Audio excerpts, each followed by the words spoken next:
Today we starts our second lecture about mechanical property of fluid.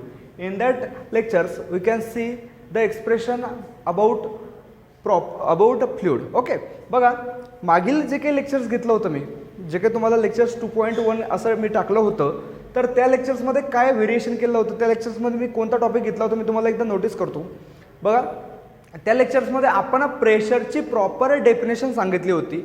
प्रेशरची proper definition सांगितल्यानंतर प्रेशरचं S I unit वगैरे काय असेल, नंतर आपण प्रेशर फ्लुइडचं जे काही प्रेशर एक्झर्ट होतं तर त्याच्या अकॉर्डिंगचं एक्सप्रेशनसुद्धा बघितलं होतं. आता सेकंड लेक्चर्समध्ये आपल्याला नवीन टॉपिक स्टार्ट करायचं, नवीन एक्सप्रेशन स्टार्ट करायचं आहे. तर बघा या ठिकाणी मी 3 डायग्राम ड्रॉ केलेले आहेत. ओके, आणि या 3 डायग्रामच्या अकॉर्डिंगचं मी एक एक्सप्रेशन घेणार आणि ते एक्सप्रेशन तुम्हाला जवळपास 3 ते 4 मार्क्ससाठी एक्झाममध्ये डेफिनेटली विचारल्या जाणार. ओके, फार इम्पॉर्टंट कन्सेप्ट आहे, समजण्यासाठी थोडंफार तुम्हाला किचकटपणा वाटू शकतो, परंतु मी तीही गोष्ट तुमची या ठिकाणी क्लिअर करणार आहे, त्यामुळे घाबरून जायचं नाही. ओके, मेकॅनिकल प्रॉपर्टी ऑफ फ्लुइडच्या अकॉर्डिंगचं प्रेशर ऑफ फ्लुइडचं जे काही एक्सप्रेशन आहे त्याच्यानंतरचं कोणतं एक्सप्रेशन असेल तर ते याच्या अकॉर्डिंगला असेल. आपण ते एक्सप्रेशन एक्झाममध्ये कोणत्या टाईपमध्ये विचारलं जाऊ शकतं आणि किती मार्क्ससाठी आपल्याला तो क्वेश्चन विचारला जाऊ शकतो, तर तो क्वेश्चन जवळपास 3 ते 4 मार्क्ससाठी तुम्हाला विचारल्या जाणार. ओके, आता क्वेश्चन बघा, जे काही एक्सप्रेशन आहे तर ते रिटर्न फॉर्ममध्ये कसं विचारलं जाईल, तर क्वेश्चन आपण बघूयात. तर त्या ठिकाणी विचारला जातो obtain an expression for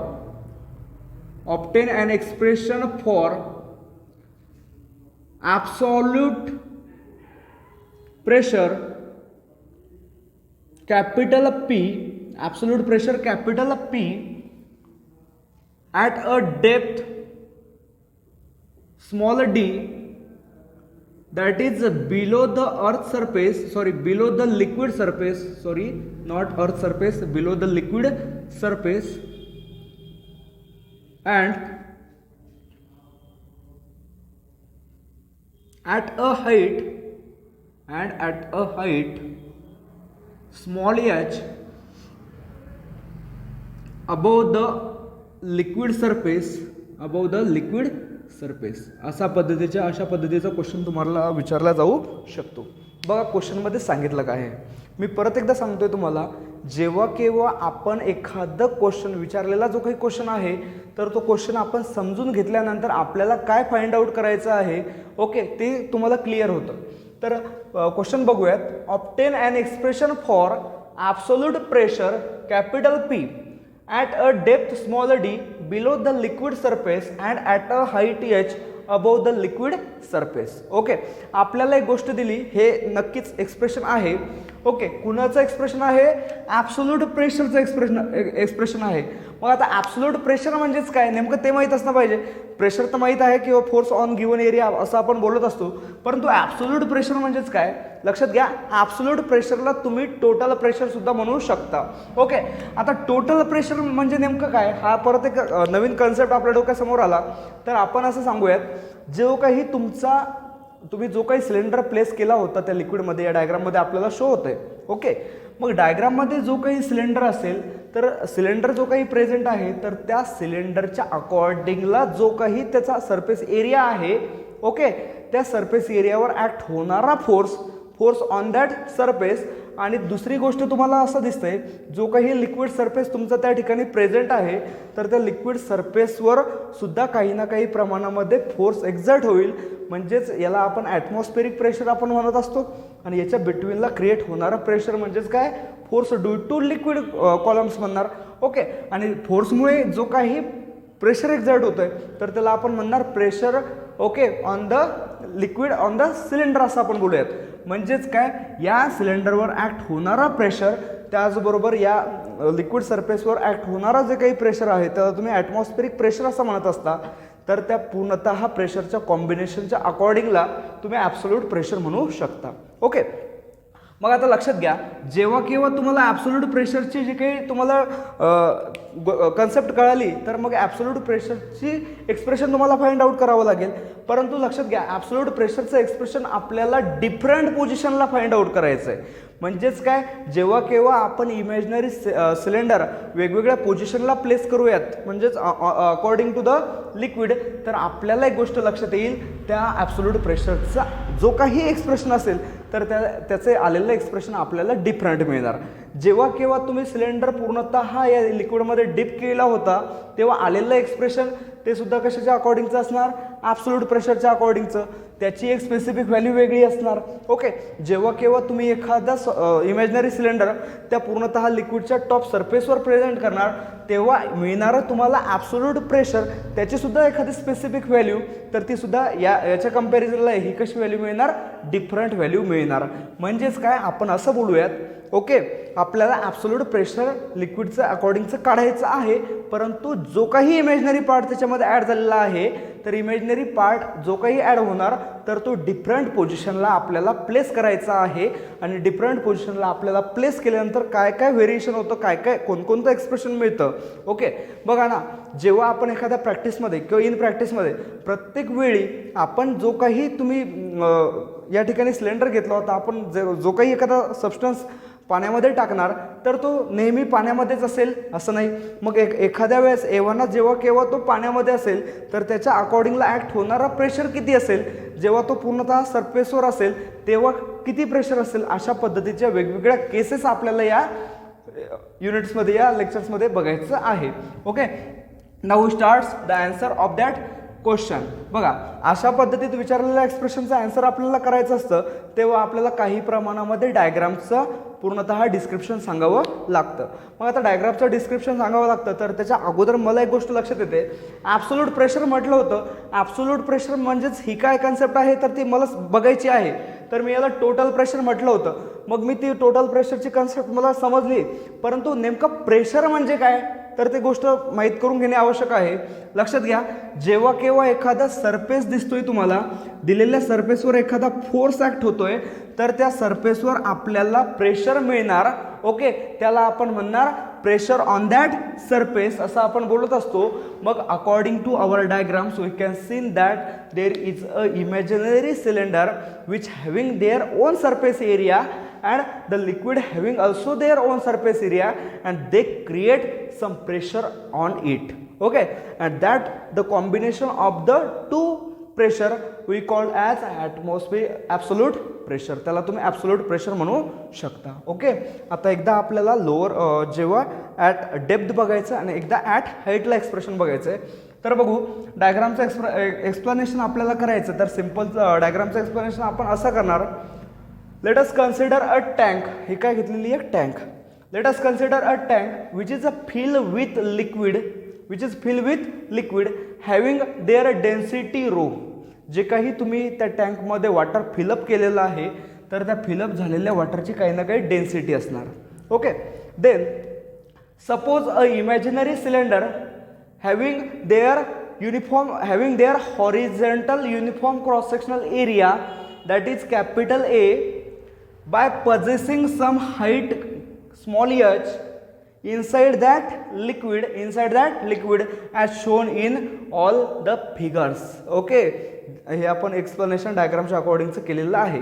मी परत एकदा तुम्हाला डायग्रामचं एक्सप्लेनेशन रिपीट करतोय जेणेकरून तुम्हाला समजण्यासाठी सोपं जाईल.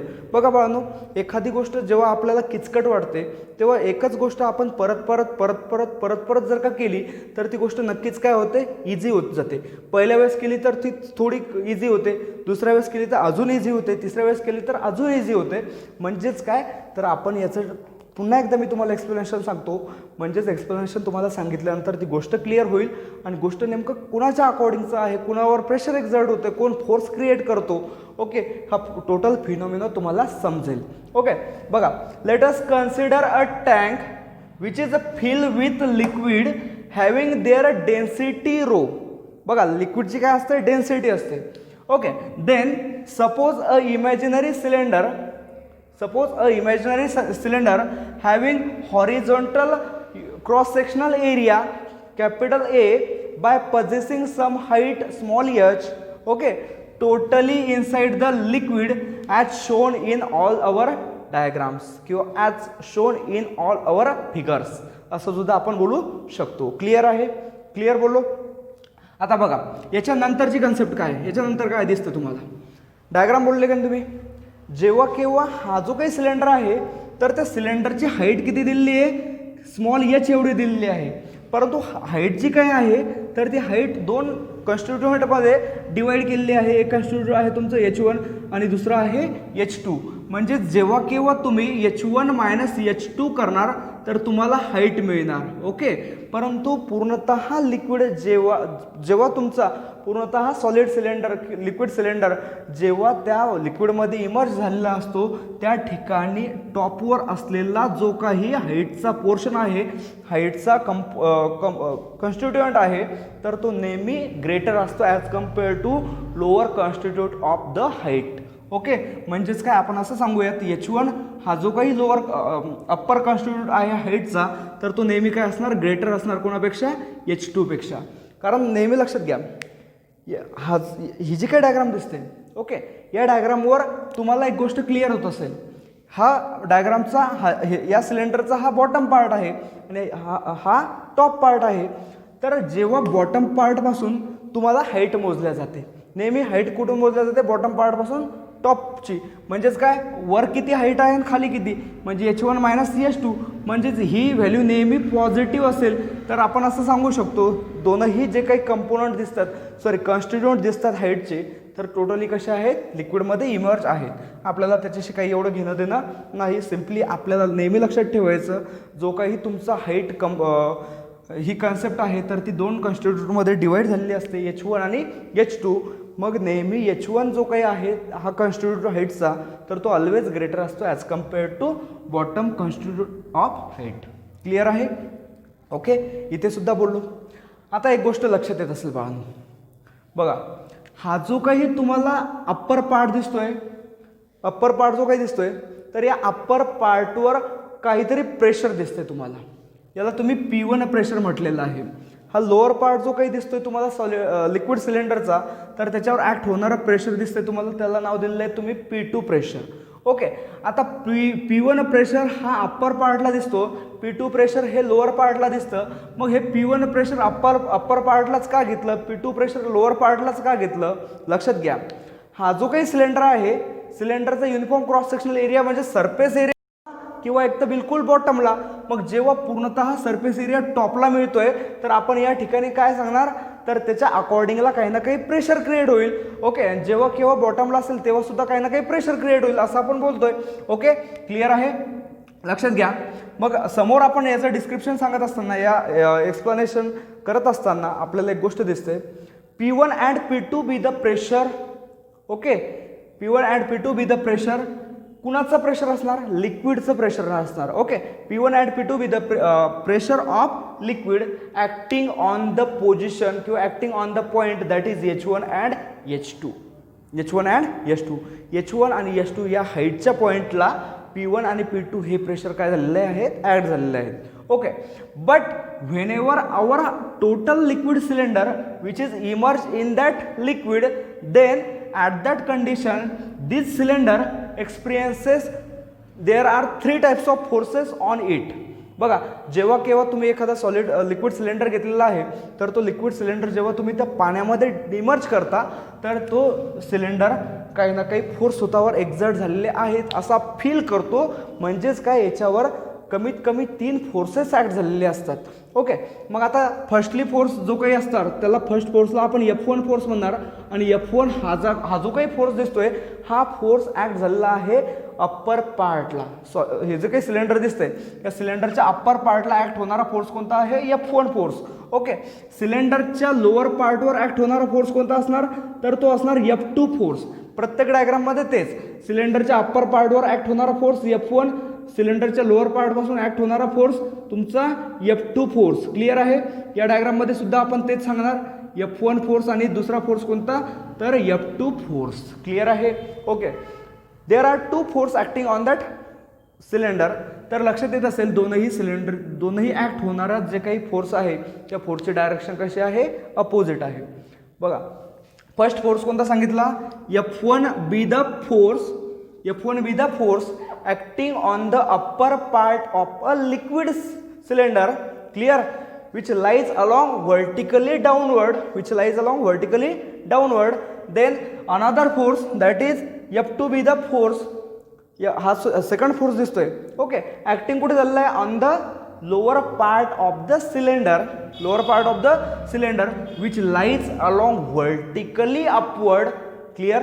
ओके. आणि थर्ड जो काही फोर्स दिसतोय तर हा जो काही तुमचा सिलेंडर असणार बाळांनो, लक्षात घ्या, हा जो काही सिलेंडर असणार त्या सिलेंडरचा काही ना काही वेट असणार, तर त्या वेटमुळे ऍक्ट होणारा फोर्स तो असणार तो तुमचा mg एवढा फोर्स.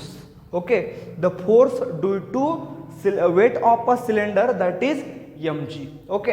आणि वेट नेहमी कुठे असतं, डाऊनवर्ड डायरेक्शनलाच क्रिएट झालेलं असतं. म्हणजे या डायग्रामच्या अकॉर्डिंगला आपल्याला किती फोर्स दिसत आहेत तर नक्कीच 3 फोर्स दिसत आहेत, F1, F2 आणि हा mg force. Okay. Clear. Okay. Whenever our cylinder which is emerge into the liquid, then cylinder experience as 3 forces on it. First one, F1 be the force acting on the upper part of a cylinder, okay, which lies along vertically downward. Then F2 be the force which lies on the which act on the lower part of a cylinder, okay, which lies along vertically upward. Then third, the force due to weight mg, किंवा force due to weight of a cylinder that is weight mg. मग पहिला force कोणता तर F1 आणि second force काय आहे F2 आणि third कोणता आहे mg. ओके. लक्षात येत असेल. मग F1 हा जो काही फोर्स आहे बाळांनो, F1 या फोर्सची व्हॅल्यू काय मिळेल मला बघा. जेव्हा तुम्हाला प्रेशरची डेफिनेशन असते तर प्रेशरला काय म्हणतात असं तुम्ही फोर्स अपॉन एरिया. मग यावरून जर का तुम्हाला फोर्स फाइंड आउट करायचा असेल तर तुम्ही प्रेशर मल्टिप्लाय एरिया करू शकता का, नक्कीच करू शकता. ओके. मग या ठिकाणी फोर्स जर का मला फाइंड आउट करायचा आहे, F1 फोर्स काढायचा आहे, F1 फोर्स काढायचा, तर या ठिकाणी प्रेशर किती आहे P1 आहे आणि त्या एरिया किती असणार त्याचा, हा एवढा एरिया असणार. ओके. म्हणजे P1 इंटू हे एक्सप्रेशन मला मिळते, या एक्सप्रेशनला मी 1 देतोय, या इक्वेशनला 1 देतोय. ओके. सेकंड फोर्स दिसतोय त्याला मी F2 फोर्स असा घेतलेला आहे. ओके. आता F2 फोर्स कुणाच्या अकॉर्डिंगला मिळते P2, म्हणजेच काय P2 इंटू ए, याला इक्वेशन नंबर 2 देऊन देतोय. क्लिअर. आणि थर्ड जो काही आहे तर तो सिलेंडरच्या वेटमुळे क्रिएट झालेला फोर्स आहे, तर त्याला म्हणतो आपण वेट इक्वल टू mg. याला आपण इक्वेशन 3 देऊयात. क्लिअर आहे. इक्वेशन 3 तुमचे क्लिअर झाले. परंतु इक्वेशन 3 मध्ये m इंटू जी आलं, मास इंटू ग्रॅव्हिटी आले. ओके. मग आपल्याला एक गोष्ट माहीत आहे, लक्षात येत असेल, डेन्सिटी म्हणजेच काय असतो मास अपॉन व्हॉल्यूम. ओके. मग जर का तुम्हाला मास ही टर्म घ्यायची असेल तर व्हॉल्यूम इंटू डेन्सिटी लिहू शकता का, नक्कीच लिहू शकता. Density into volume. मग व्हॉल्यूम काय असतो तुमचा, हा व्हॉल्यूम काय असतो तर व्हॉल्यूमला काय लिहू शकतो तुम्ही, length into breadth into height. Okay. मग लेंथ इंटू ब्रेथला काय लिहू शकता, एरिया. कळतंय का, length into breadth into height. Okay. मग याला जर का मी एरिया म्हटलं आणि हा हाईट जसाच्या तसा ठेवला तर मी व्हॉल्यूमच्या ऐवजी ही एवढी टर्म सुद्धा लिहू शकतो, multiply area into height. Okay. आणि या सिच्युएशनला पूर्णतः त्या लिक्विडमध्ये तो सिलेंडर इमर्ज केलेला आहे आणि हाईट किती आहे तर H1 मायनस H2 एवढी हाईट आहे. मग मी या Hच्या ऐवजी H1 मायनस H2 सुद्धा लिहू शकतो. रो इंटू ए H1 मायनस H2 हे एक्सप्रेशन मला मिळतं आहे. कुणाचं एक्सप्रेशन आहे, मासची टर्म मिळाली. या एक्सप्रेशनला मी इक्वेशन नंबर 4 देऊन देतोय. काही अडचण येते का, बिलकुल नसायला यायला पाहिजे. ओके. इक्वेशन काय आला 4. आता एक गोष्ट लक्षात घ्या, whenever we take the liquid किंवा whenever we take our water is in stable equilibrium म्हणजेच काय, टोटली स्थिर. at that condition the total forces exerted on the solid which get balance. पूर्णतः एक्झर्ट झालेले फोर्स काय असतील तर ते बॅलन्स झालेले आपल्याला दिसतील. आता जे काही तुमचे पूर्णतः फोर्स बॅलन्स झाले म्हणजेच काय, net force acting on the cylinder. तर हे बघा लक्षात घ्या, मला इकडून एखादा फोर्स क्रिएट झाला, 5 न्यूटनचा फोर्स लावला गेला, नंतर इकडून 5 न्यूटनचा फोर्स लावला गेला. मी कोणत्या कंडिशनला आहे, स्टेबल कंडिशनला तुम्हाला दिसणार. ओके. मग आता स्टेबल कंडिशनला जर का मी तुम्हाला दिसत असेल तर नक्कीच काय झाला, माझ्यावर ॲक्ट होणारा फोर्स काय झाला, 0 झाला. म्हणजेच F1 फोर्सची डायरेक्शन सेम दिसते, mg हा सुद्धा तुम्हाला फोर्स दिसतोय. या दोनही फोर्सेसची डायरेक्शन कशी आहे, सारखी आहे.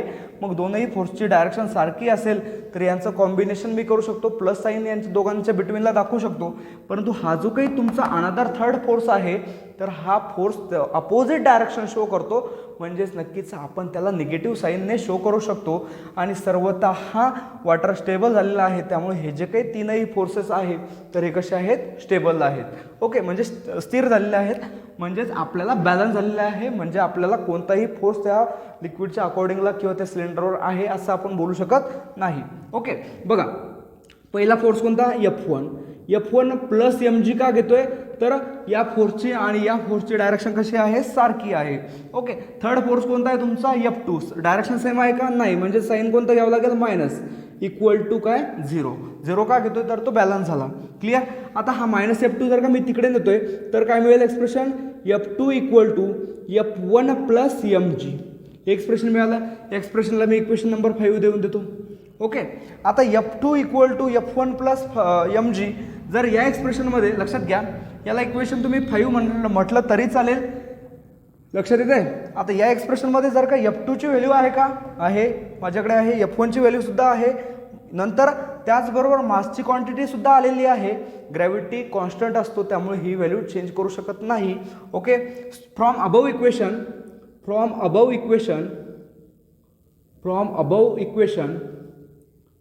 इक्वेशन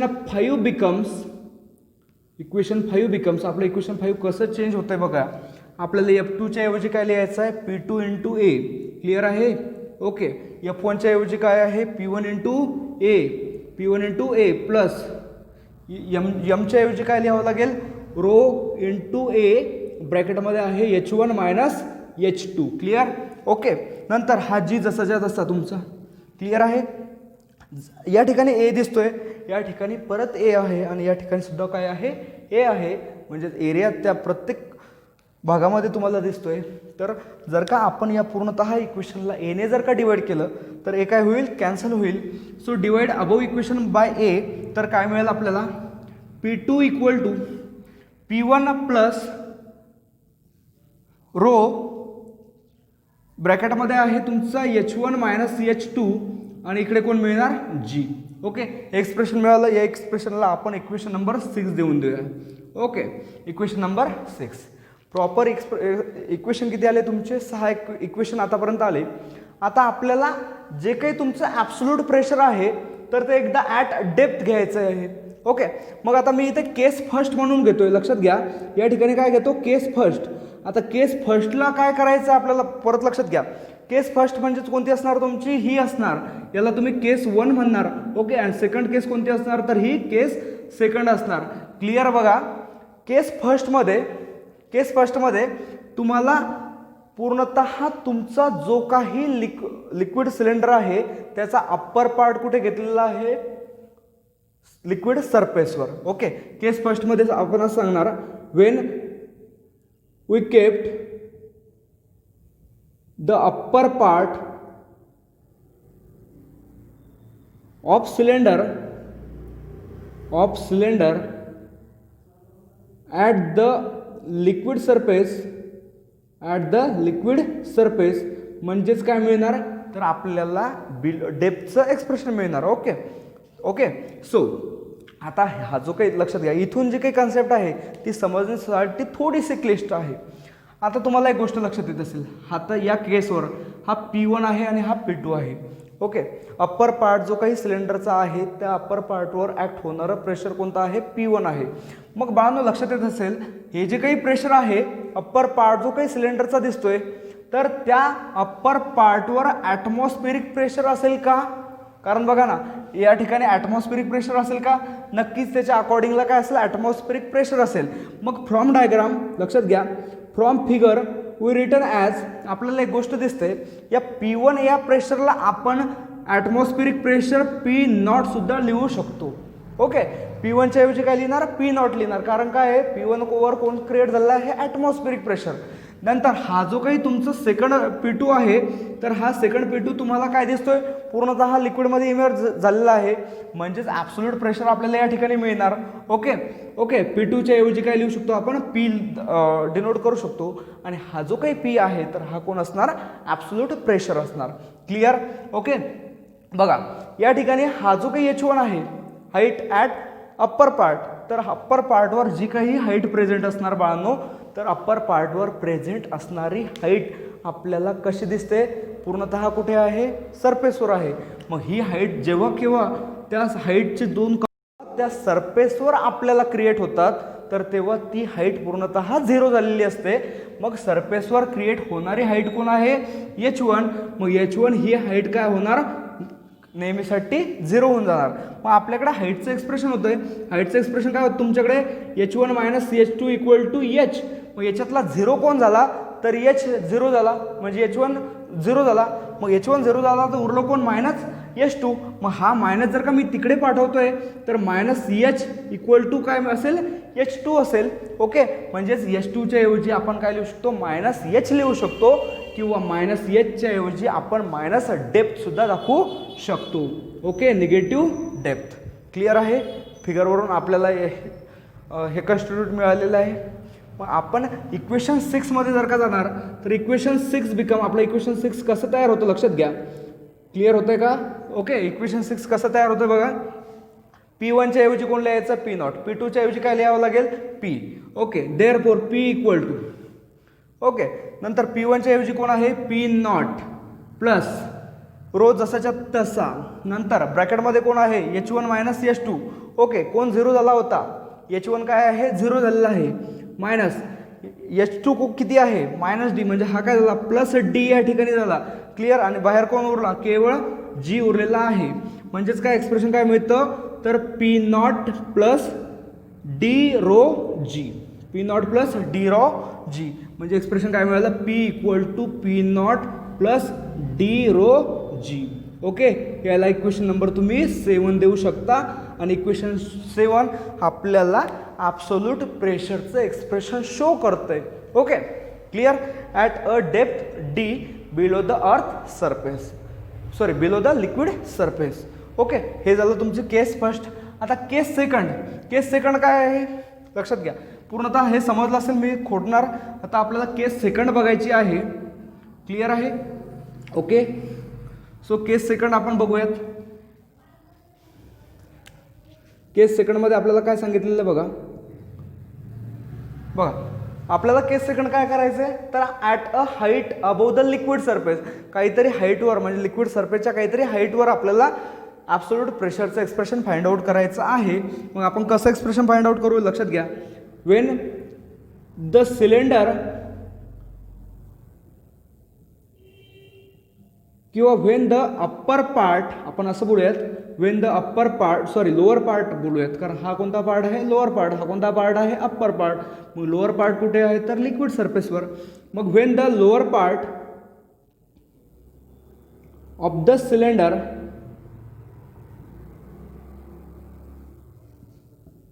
केप्ट ॲट किंवा kept on the liquid surface, kept on the liquid surface.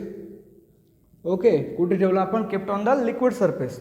म्हणजेच काय, जेव्हा तुम्ही सिलेंडरचा जो काही लोअर पार्ट आहे तर तो तुम्ही लिक्विड सरफेसवर जेव्हा प्रेझेंट करणार तर तुम्हाला त्या हाईटचं एक्सप्रेशन मिळणार. ओके, कारण तुम्हाला ॲब्सोल्यूट प्रेशर कुठे काढायचं, हाईटवर. त्यामुळे सिलेंडरचा लोअर पार्ट कुठे ठेवावा लागेल तर लिक्विड सरफेसवर ठेवावा लागेल. आता या डायग्रामच्या अकॉर्डिंग बघा, from that case we can see in that. आता हा जो काही प्रेशर P2 आहे, P2 हा प्रेशर कुठे दिसतोय, पूर्णतः ॲटमॉस्फेरिक प्रेशरवर, म्हणजे त्या लिक्विड सरफेसवर दिसतोय. मग लिक्विड सरफेसवर कोण प्रेझेंट असतो तर ॲटमॉस्फेरिक प्रेशर असतो. मग P2च्या ऐवजी मी P0 लिहू शकतो का, नक्कीच लिहू शकतो. मग फ्रॉम फिगर P2 = काय मिळणार, P0. तुम्हाला ही कन्सेप्ट मिळणार. ओके, त्यानंतर P2 लिहिला, या ठिकाणी P1 आहे तुमचा. ओके, आता हा जो काही P1 आहे लक्षात घ्या, P1 कोण झाला, मग इथे जर का P2 ॲटमॉस्फेरिक प्रेशर झाला तर नक्कीच P1 कोण झाला, ॲब्सोल्यूट प्रेशर. मग P1ला आपण म्हटलेलं आहे या ठिकाणी absolute pressure. Absolute pressure which is denoted by capital P. Okay, clear आहे. नंतर या ठिकाणी जेव्हा केव्हा एखादा हाईटचा जो काही कॉन्स्टिट्यूट आहे, हाईटचा कॉन्स्टिट्यूट जेव्हा लिक्विड सरफेसवर येतो तेव्हा तो 0 होत असतो. मग या सरफेसवर असणारा हाईटचा कॉन्स्टिट्यूट आहे H2. मग H2 काय होईल तुमचा, पूर्णतः 0 होणार. आणि उरलं कोण मग, H1. ओके ओके, मग बघा तुम्हाला माहित आहे H1 - H2 okay equal to काय आहे, H. मग यातला 0 कोण झाला तर H टू झिरो झाला म्हणजे ही टर्म काय झाली पूर्णतः झिरो झाली, म्हणजे आपण H1च्या ऐवजी H सुद्धा म्हणू शकतो. ओके, म्हणजे या एक्सप्रेशनमध्ये आपण H1च्या ऐवजी काय बोलणार H लिहू शकतो. क्लिअर आहे. सो इक्वेशन 6 बिकम कसं इक्वेशन 6 मिळणार आपल्याला लक्षात घ्या. देअरफॉर P2च्या ऐवजी कोण आहे P नॉट. चला P2च्या ऐवजी P नॉट, P1च्या ऐवजी कोण आहे P equal to P plus rho जसाच्या तसा ब्रॅकेटमध्ये कोण आहे H1 मायनस H2. झिरो कोण झालेला आहे H2 झालेला आहे, परंतु उरला कोण H1 आणि H1च्या ऐवजी आपण हाईट लिहू शकतो. क्लिअर का. ओके, रो H इंटू हा उरलेला जी जसाच्या तसा एक्सप्रेशन मिळणार आपल्याला. एक्सप्रेशन कोणाचं पाहिजे ॲब्सोल्यूट प्रेशरचं, परंतु या इक्वेशन कोण आलेलं आहे सुरुवातीला या सुरुवातीला कोण आहे ॲटमॉस्फेरिक प्रेशर. त्यामुळे ॲब्सोल्यूट प्रेशरसाठी एक्सप्रेशनसाठी हा P आपल्याला समोर आणावा लागेल किंवा प्लसमधलं जी काही टर्म आहे इकडे जर का नेली तर आपल्याला हे ॲब्सोल्यूट प्रेशर त्या ठिकाणी मिळतं. मग त्या ठिकाणी P equal to P naught minus H rho G हे एक्सप्रेशन तुम्हाला मिळणार. ओके, या एक्सप्रेशनमध्ये काय केलं फक्त P तिथेच ठेवलेलं आहे आणि ही प्लसची टर्म इकडे घेऊन गेलो म्हणजे आपल्याला नक्कीच ॲब्सोल्यूट प्रेशरचं एक्सप्रेशन या ठिकाणी मिळतं आहे. या एक्सप्रेशनला आपण इक्वेशन नंबर 8 देऊया. ओके, आणि आपलं इक्वेशन नंबर जे काही 8 आहे तर ते काय शो करतं तर equation 8 shows the absolute pressure at a height H above the earth surface. Okay, मग जो काही तुमचा अर्थ सरफेस जो काही तुमचा लिक्विड सरफेस आहे, लिक्विड सरफेसवर जेव्हा तुम्ही अबोव सिलेंडर घेता तर तेव्हा हाईटवरचं एक्सप्रेशन मिळालं तुम्हाला. ओके, आणि जेव्हा केव्हा तुम्ही तो लिक्विड सिलेंडर पूर्णतः डीप करता, ओके त्या लिक्विडमध्ये डीप करता म्हणजेच काय लिक्विडचा अप्पर पार्ट तुम्ही त्या लिक्विड सरफेसवर ठेवता तेव्हा आपल्याला एक्सप्रेशन कोणाचं मिळतं तर नक्कीच एक्सप्रेशन आपल्याला डेप्थचं एक्सप्रेशन मिळतं. ओके, मग ॲब्सोल्यूट प्रेशर ॲट डेप्थ किती आलं होतं तुमचं ॲब्सोल्यूट प्रेशर ॲट डेप्थ किती होतं आत्ता काढलं होतं आपण इक्वेशन 7मध्ये.